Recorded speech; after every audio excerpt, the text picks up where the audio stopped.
The Volvo Ocean Race is back where it made its name. Southern Ocean is all about this. Downwind sailing. And this has been life at extreme.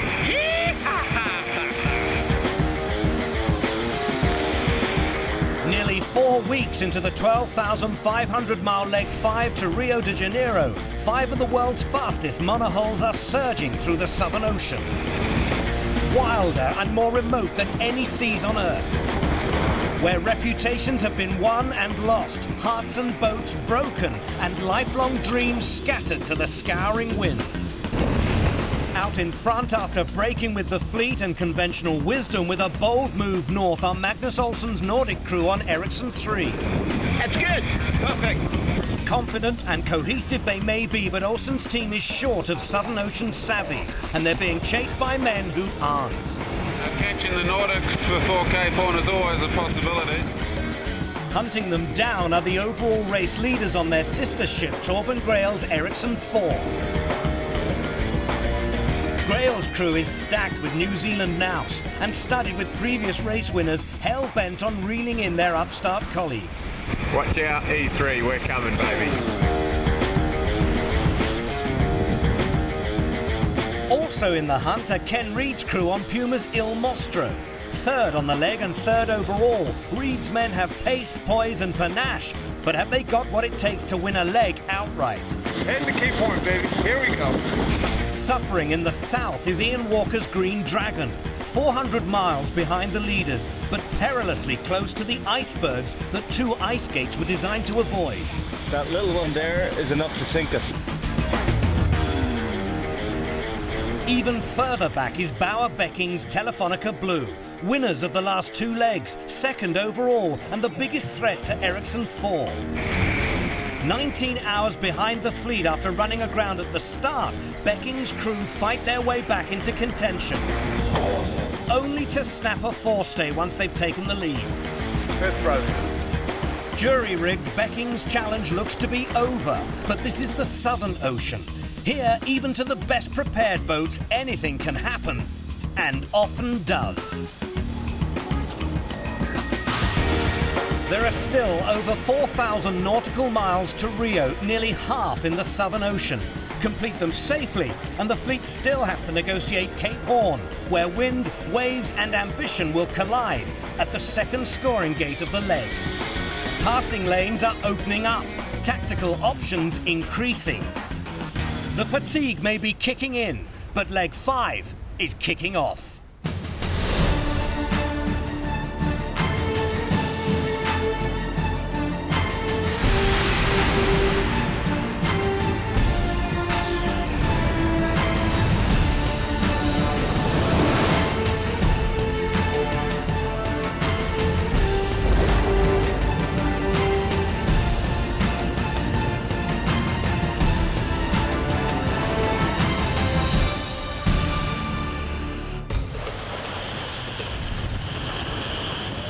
Leg 5, day 25, and Ericsson 3 is storming to the western edge of the second ice gate, determined to hold on to the low-pressure system that has helped deliver and preserve a 200-mile lead. Now we are making a sail change. It needs a lot of people involved, a lot of people on the foreleg. So right now, my job is to stay as safe as possible, which means as slow as possible.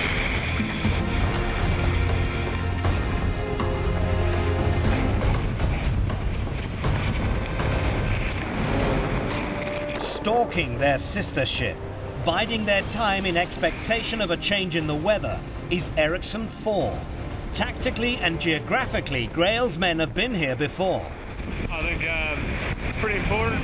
Had a pretty good experience down here. You get a lot of different weather down here, a lot of squalls. The air is a lot denser. You know, there's a possibility of icebergs, so you'll be pretty smart about how you start your boat. I think the guys on board that have been down here before are very good. Catching the Nordics before Cape Horn is always a possibility, and we are expecting a pretty intense low-pressure system to come in before the Horns. They could shake up things a little bit. As we know, anything can happen. Few sailors know the vagaries of the Southern Ocean quite like Stu Bannatyne. This will be my 6th time rounding the Horn, assuming we get there this time. Had a fair bit of drama in the Southern Ocean, beginning right from the first race I did on New Zealand Endeavour, where on the second leg of the race in the Southern Ocean we had a bit of a broach, which resulted in breaking our mizzen mast. So a bit of drama there. The race after that was on Siltcut, in a place which I was told is the furthest place on the planet from land, and we were sailing along pretty nicely in 30 knots downwind, and our topmast failed and snapped the mast in half on Siltcut. So we ended up sailing to the Horn under jury rig and calling into Ushuaia to get the boat back in shape and deliver it to Brazil.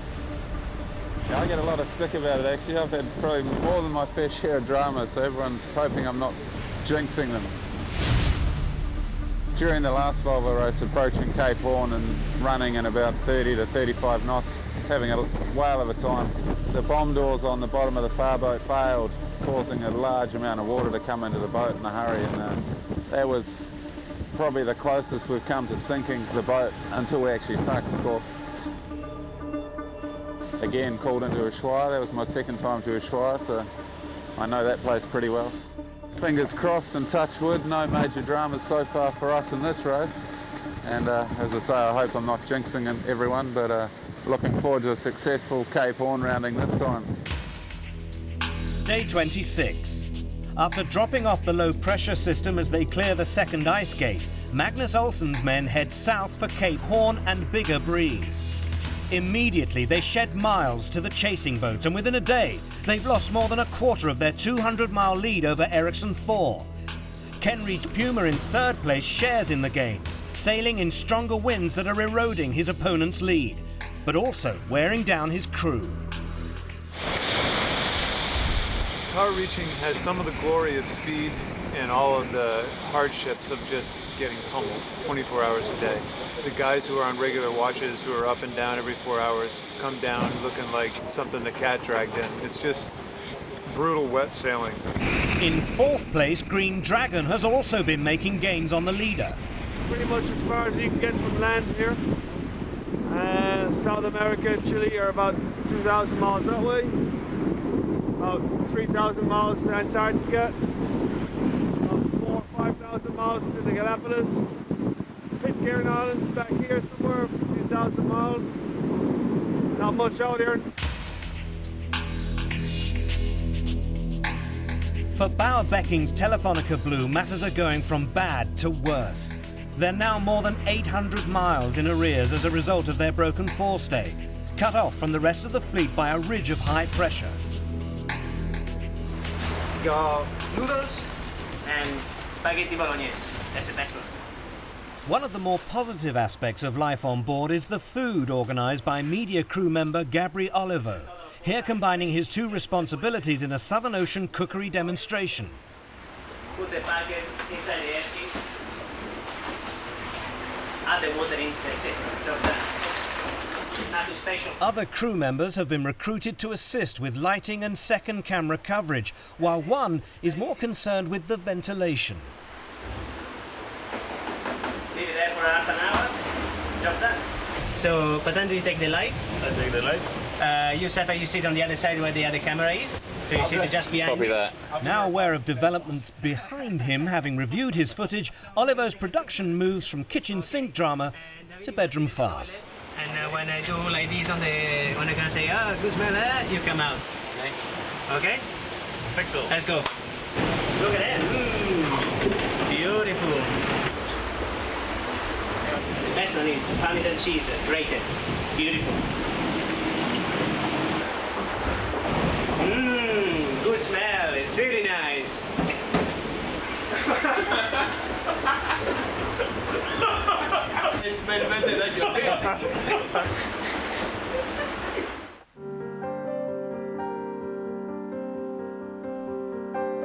At the head of the fleet, the Southern Ocean Wildlife is staging its own show, as an albatross produces a star turn for Ericsson 3. They are the coolest birds you can find on the earth. The albatrosses are so cool, and you see how they are gliding enormous speed, even though there isn't very much wind. And they don't seem to bother about anything. They're just happy, gliding around, eating a little bit from what the sea gives them, and they're gliding a little bit more, and they're just very happy. Olsen's men have found the wildlife, but the winds they seek have so far eluded them. These are anxious moments for Axel Magdahl, the architect of the plan that created their lead in the first place. Unfortunately, the guys up north, they didn't have as hard time as us after the scoring gate, so they've gained quite a bit. I hope we can hold on to the lead down there. I mean, it's a good advantage we have with 150 miles, but I think we're probably going to lose at least 100 of this over the next 12 hours or so. For Ken Reed's crew on Puma's Il Mostro further north, the big winds are not far away. It's how to get to them. What we're doing right now is we're reaching across almost due east, going to set ourselves up with a low pressure system that we're going to sail right into the middle of and out the other side, and hopefully carry that all the way down to the Horn. We keep going south or southeast the way we were. There was a big high pressure bubble that essentially we couldn't sail around, and we just wouldn't get there for days. So our only chance of getting there fast, not to mention the race that we're in, is to go set ourselves up into a pretty big storm here. It's not, like I said, it's not perfect, but unfortunately it's really the only option we got right now. The fleet has endured the lull. How much longer must it wait for the storm?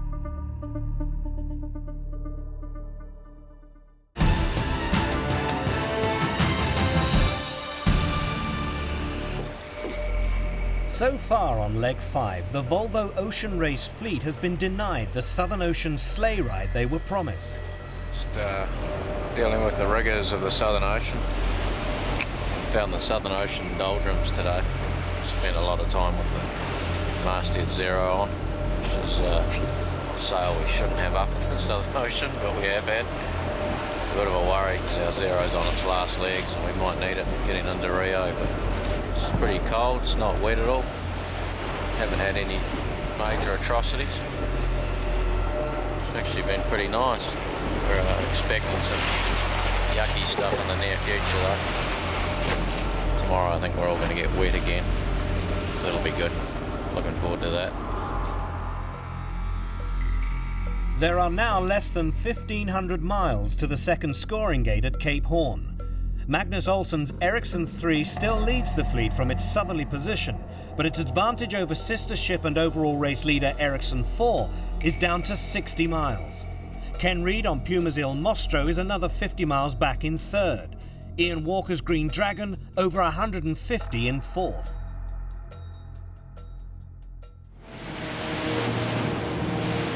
Now, tracking south in front of the fleet is a new low-pressure system, and the route of each boat into it will be critical.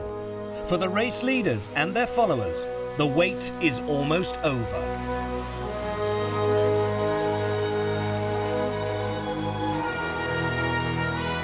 It's now 29 days since the fleet left Qingdao. Deprived of sleep and in some cases food, crews can ill afford to lose concentration, least of all at night. It really makes me feel happy to see the moon coming, you know, at night. It says that the night's going to be easier. The moon is really a friend at night. The moon is a friend of the sailors. It does help really a lot because you see the deck, you see people on deck, you have a better idea about the horizon as well, and the horizon does help. You see the stars or you see the cloud, which gives you a more better idea to situate yourself.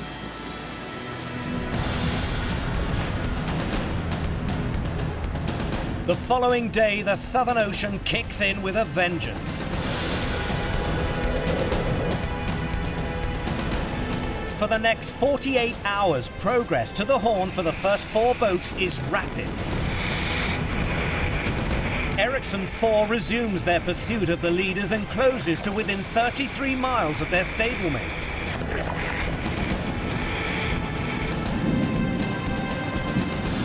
Wind speeds climb to more than 50 knots, boat speeds to over 30. The combined impact on tired crews is brutal. Everybody's pushing the boat to the limit. You know, you're actually just hoping that you can get through the watch without breaking the boat. You know, right now, flying off waves are coming into the cockpit, hitting people, and mentally, you go to your happy place. You know, places with your kids or your family or some. Next thing you know, the watch is over. You know, it's hard sailing right now.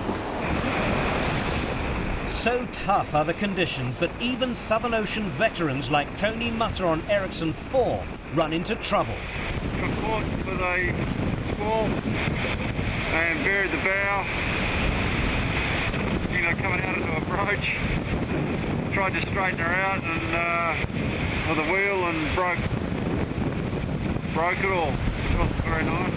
And while all that was going on, we were still buried, going pretty quick.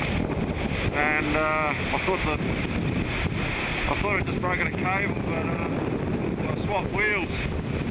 I got to the leeward wheel and it wasn't working.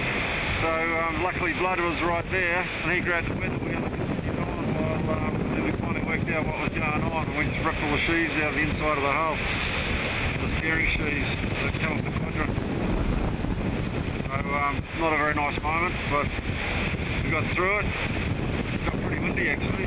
We had we picked out about 58. We nosedived quite hard, just about Chinese. As a result, we tore all the steering sheaves out of the back of the boat. So we had no steerage when we were doing about 36 knots. The steering wheel's free spinning and the boat was just out of control, but we've got a few carbon pieces lying around, all busted, ripped and broken. And we just jury-rigged up a new system.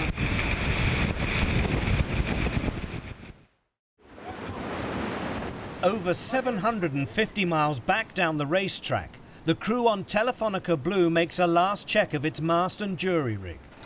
Bauer-Becking's men may be resigned to 5th place at Cape Horn, but further damage now could be disastrous. Where's what we got? Parmesan. More beef jerky. So far, Gabriel Olivo has not had to resort to rationing, but one item is in short supply. We're running out of toothpaste, so we saved a little bit, just enough for everyone when we get to Rio to have a quick brush to the teeth, and so we won't be so smelly for our girlfriends and wives. It's very important.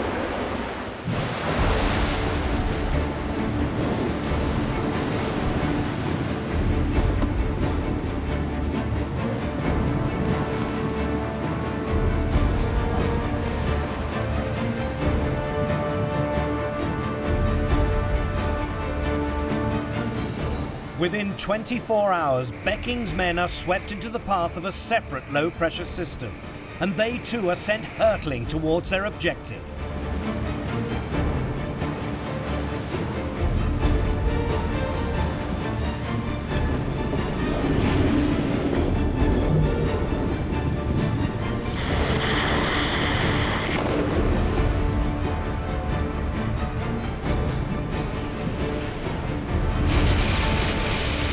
Further up the fleet, problems for Puma. Helmsman Rob Greenhalgh has been flung from the steering pedestal by a massive wave. 35 knots, 14 knots of wind, 800 miles from Cape Horn. We just broke the wheel for a second time. This is repairing it. And I've got 3 reef and J4, and all is okay. Under control. I was going to play golf today, but Kenny called me into work. Just asked if I could just come in and just fix this. So I'm still hoping I might be able to get out this afternoon. Puma's damage proves more costly than expected. Swapping and repairing the wheel means dropping sails and steering with the emergency tiller. Reed's men lose time and distance. Ahead, Ericsson 3 remains intact, but after their frantic efforts to complete leg 4 and the rapid turnaround in Qingdao, Magnus Olsen's crew is exhausted. Behind them, their sister ship is on the charge, hungry for first place at the second scoring gate after securing maximum points at the first.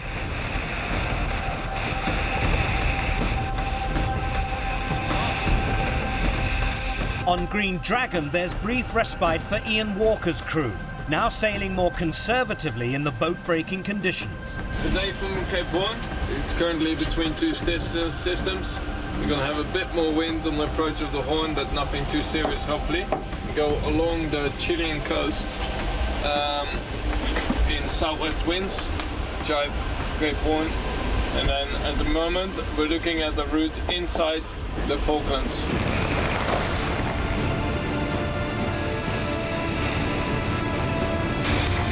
Soon afterwards, the dash for the Horn resumes. The reward, 4 points and the chance to leave the Southern Ocean behind.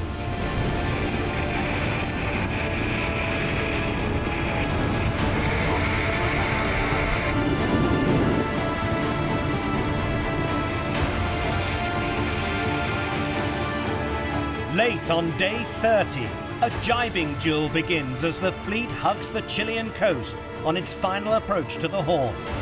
The wind shifts that follow favour the chasing boats as Ericsson 3 fights to maintain its lead.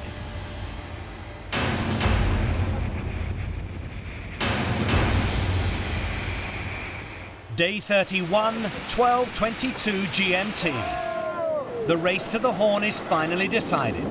I'm very happy and very tired, but I have power to do the last 2,000 miles, don't you worry. Skål! It's only 2,000 miles to go. After 31 days of sailing, we go around Cape Horn first. Now we're going to fight to the bitter end.